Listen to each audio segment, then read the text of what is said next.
Bienvenue à tous à Strasbourg, capitale alsacienne qui est aussi le siège du Parlement européen.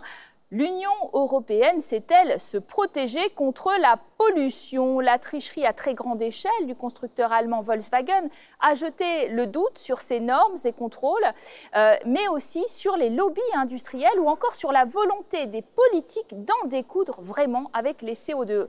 Alors que les 28 se targuent d'être à la pointe de la lutte contre le réchauffement climatique avec un engagement de réduction de la pollution chiffré et tangible, cette image d'Épinal correspond-elle véritablement à la réalité? Nous allons en parler aujourd'hui avec nos invités. Nous sommes en compagnie d'un Allemand, forcément, pour commenter le scandale Volkswagen. Sven Giegold, député européen écologiste. Vous êtes aujourd'hui aussi avec un Français, Édouard Martin, député européen socialiste ancien syndicaliste, je précise parce que ça aura son importance, dans la commission industrie. Et avec nous également, pour la Belgique, Philippe De Backer, député européen des libéraux. Alors, effectivement, ce scandale Volkswagen, à quelques mois d'un autre grand rendez-vous, la COP21, a jeté un peu le doute et mis un peu d'inquiétude dans les têtes des Européens. C'est une coïncidence pour le moins troublante, Sven Giegold. Évidemment, et ce scandale a mis en question la relation entre la politique et les grandes entreprises. Et il faut dire qu'il y a deux choses différentes. Il y a le testing et le modèle de testing qui ne disent pas la vérité sur la pollution. Il faut changer. Le Parlement a insisté plusieurs fois de changer ces méthodes de testing. Mais une autre chose, c'est ce que Volkswagen et peut-être aussi d'autres entreprises ont fait. C'est un comportement criminel et ça doit avoir des conséquences et on ne peut pas avoir une logique d'impunité. Et c'est pourquoi il faut utiliser cette crise pour un vrai changement c'est un choc aussi, particulièrement pour les Français, parce qu'on est obsédé, c'est vrai en France, par la COP21, donc l'obtention de résultats à la fin de l'année sur le climat. Et dans cette atmosphère, précisément, eh bien, ce scandale éclate. Oui, pas uniquement parce que c'est la COP21 qui se déroule à Paris, mais parce que la France, c'est aussi le pays du diesel. Et effectivement, là, sur le scandale de Volkswagen, c'est surtout les moteurs diesel qui sont incriminés. Mais moi, je partage tout à fait l'idée qui vient d'être défendue. Parce qu'aujourd'hui, ça touche Volkswagen, mais ça jette la suspicion sur l'ensemble de l'industrie automobile. Ça jette la suspicion sur l'ensemble de l'industrie mondiale. À juste titre, Monsieur De Backer, est-ce qu'on a raison de dire finalement peut-être que d'autres ont fait pareil?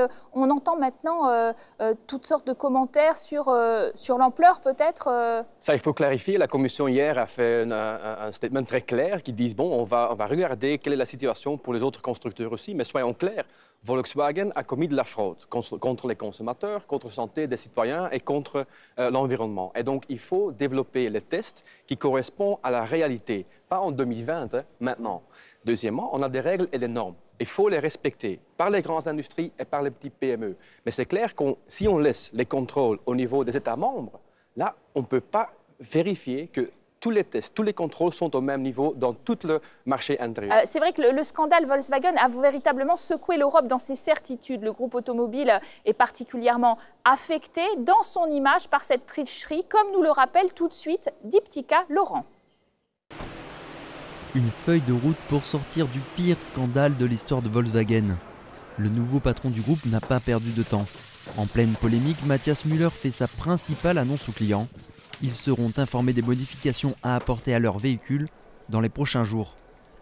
En tout, 11 millions de voitures sont concernées par la fraude. Elles devraient être rappelées. Enfin, Volkswagen, qui souffre d'une faible rentabilité, sera séparé du reste du groupe. C'est déjà le cas de Porsche et d'Audi. L'entreprise présentera aussi un plan global pour assurer que ses moteurs diesel respectent désormais les normes en matière de pollution. Mais le chemin sera long et pénible pour remonter la pente et redorer l'image de la marque. Volkswagen a admis avoir installé un logiciel pour contourner les tests anti-pollution sur ses véhicules diesel et risque une amende record de 16 milliards d'euros aux USA. Plusieurs pays européens entendent aussi poursuivre le groupe allemand. L'Europe doit tirer les leçons importantes de ce scandale de Volkswagen. Premièrement, je crois qu'on doit être absolument clair qu'il y a la tolérance zéro à la fraude en Europe, qu'on doit améliorer notre système de tests. C'est pourquoi la Commission européenne a introduit les tests dans les conditions réelles. Et je crois qu'aussi on doit créer une plateforme où on peut vraiment échanger l'expérience parmi les États membres sur les résultats de ces tests. Alors que les contrôles se faisaient uniquement au niveau national, l'Union européenne cherche maintenant à effectuer ses propres tests en conditions réelles et renforcer la lutte contre la fraude dès 2016. Alors Sven Giegold, on le voit, c'est très pénalisant pour Volkswagen, qui est le fleuron quand même de l'industrie allemande, peut-être même très pénalisant pour l'Allemagne en termes d'emploi. Vous commenciez à évoquer cette piste. Bien, évidemment, c'est un grand risque pour l'industrie allemande, mais à mon avis, c'est aussi une chance, parce qu'il y a eu des débats très durs sur un changement de modèle, comment on construit des véhicules qui sont beaucoup moins polluants. Et l'industrie allemande, avec le gouvernement allemand, a toujours bloqué des actions au niveau européen contre des régulations plus fortes. Parce qu'en plus, le diesel est plus polluant. Hein. Ça, c'est quand même quelque chose. Il y a deux choses. D'abord, il y a la régulation CO2. Et il y a aussi un problème pour la qualité d'air et des particules. Il y a deux sujets différents. Mais il y a une règle, le gouvernement allemand, c'était toujours aussi le gouvernement des véhicules. Mais à long terme, ça risque évidemment l'emploi en Europe et en Allemagne, parce que les voitures moins polluantes, radicalement moins polluantes, sont aussi une base pour la création d'emplois d'avenir. C'est pourquoi maintenant il faut agir vite. Oui, parce qu'on avait l'impression que pour l'instant ces contrôles étaient très endogènes à l'industrie, qu'on est en train de parler de contrôles complémentaires en vigueur à partir de 2016 avec une nouvelle procédure qui serait une procédure réelle. On contrôle réellement les voitures et pas très théoriquement. Est-ce que ça, il faut l'accélérer en quelque sorte, ou est-ce que finalement, vous dites, mais c'est pas forcément la preuve de la faillite du capitalisme vert, c'est juste un cas d'école? Bon, non, je pense que si on regarde la pollution en Chine ou en l'ancienne Union soviétique, je pense que là, c'était plus pire que maintenant. Deux, il faut une industrie qui est innovative. C'est clair qu'il faut des règles, il faut les respecter. Maintenant, on les laisse respecter au niveau des États membres. Et ça ne fonctionne pas. Donc, il faut créer au niveau européen les règles et normes, comme Sven a dit, mais aussi les contrôles sur les normes. Si on a un marché intérieur, si un véhicule est mis sur le marché... Donc pour l'instant, c'est national, c'est vrai. Oui, et ça, c'est le vrai problème. Que si on veut créer vraiment un marché intérieur, il faut aussi les agences et les contrôles au niveau européen. Et maintenant, l'Allemagne et les autres États ont toujours bloqué cette étape. Et troisièmement, il faut de l'innovation. Maintenant, nous, comme politiques, on a fait un cadre où on a dit on va stimuler le diesel, par exemple. Moi, je dis, bon, les différents États membres doivent changer ça. Par exemple, en Belgique, maintenant, on est en train de stimuler un programme d'investissement dans l'infrastructure pour les véhicules électriques, par exemple. Là, il faut faire pour aussi avoir un changement de mentalité avec les gens. Alors, la France, comme d'ailleurs l'Allemagne, l'Italie, vont demander des enquêtes nationales sur Volkswagen. C'est le bon chemin. Et puis, alors vous parliez de préserver l'emploi, mais est-ce que ce n'est pas toujours l'écologie contre l'emploi qui est en train d'être le débat? Justement, il faut sortir de ce piège-là. Regardez l'autre scandale de Volkswagen, au-delà effectivement de la tricherie, c'est regarder l'ancien patron de Volkswagen qui part avec un chèque de je ne sais pas combien de dizaines de millions d'euros et le nouveau patron qui annonce déjà, il donne la couleur. On risque d'avoir un impact sur l'emploi. Donc ça veut dire que ce sont les travailleurs qui n'ont aucune responsabilité dans ce scandale qui vont payer les frais, les pots cassés des mauvais choix et en tout cas de la tricherie de la direction de Volkswagen. Ça, c'est inadmissible et je le condamne très fermement. Et ici, au Parlement européen, le rôle des lobbyistes. Vous savez, je viens de terminer un rapport sur l'industrie. Et l'intitulé de mon rapport, c'est une industrie propre au sein de l'Union européenne. Eh bien, nous avons les lobbyistes du patronat industriel européen. Très puissants sur l'automobile, par exemple? Pardon? Très puissants dans le secteur automobile, par exemple? Sur l'automobile, évidemment, mais pas que. Oui. l'industrie lourde en général. Eurofer, le patronat de la sidérurgie européenne, est très puissante. Aussi très polluante. Et regardez ce que vient de déclarer pas plus tard qu'avant-hier M. Mittal, lorsqu'il dit la nouvelle réforme ETS de l'Europe, ben, ça va faire que nous allons délocaliser la production ailleurs et ça ne va pas diminuer la pollution mondiale. Donc c'est pour ça qu'il nous faut aussi des mesures d'équité au niveau européen. Si des producteurs vont produire ailleurs pour échapper aux règles européennes, il faut leur interdire de venir vendre leurs marchandises sur le territoire européen. Plusieurs sujets, mais notamment la puissance et la présence des lobbies. C'est un grand problème parce qu'aujourd'hui, par exemple, ces règles sur le testing sont faites dans un processus de comitologie. Et il n'est pas transparent. Il n'est pas transparent qui défend quel intérêt. On sait très bien que les lobbies... Ils sont enregistrés au Parlement européen, non, mais pas on ne sait pas vraiment... Oui, exactement. Ils sont enregistrés pour faire le lobbying ici.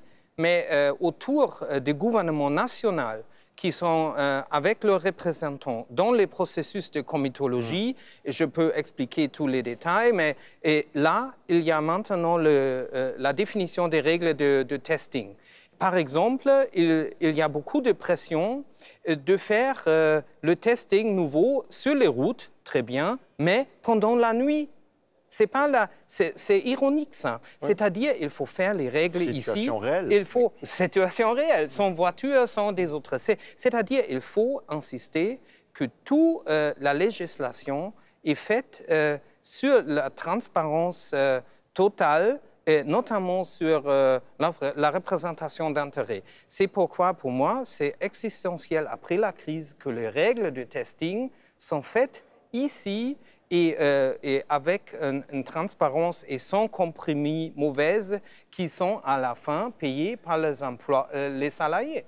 Alors, c'est vrai que dans ce scandale Volkswagen, on a vu que le démarrage était aux États-Unis, il y a un risque d'une amende record là-bas, et puis il y a surtout ce qu'on appelle les class actions, c'est-à-dire les actions collectives finalement contre le groupe, contre le constructeur, qui peuvent aussi peut-être s'implanter en Europe, hein, qui arrivent plus difficilement, etc. On a fait le règlement au niveau européen pour faire du collective action ici aussi. Donc voilà, est-ce que ça, c'est quelque chose qui fait progresser aussi des causes comme l'écologie? Oui, parce que la mise de pression du parti de consommateurs quand même, je remarque que ici, en Europe, on a quand même les normes les plus strictes dans le monde. Donc, les lobbies fonctionnent dans tous les sens. Et donc, j'espère que si on fait des normes et des règles au niveau européen, on fait les respecter au niveau européen. Ça, c'est la première chose. Les lobbies fonctionnent, mais peut-être pas avec le même argent. Hein. Quand même, on a quand même les règles les plus strictes dans le monde. Deuxièmement, il faut aussi voir si nous, comme politiciens, nous faisons les règles, nous faisons le cadre où les industries fonctionnent. Et là, c'est clair que, comme Sven a dit, le processus n'est pas transparent.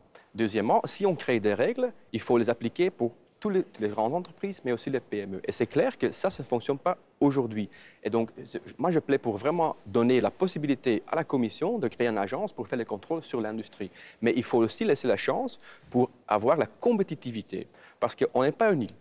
On fonctionne dans un monde globalisé.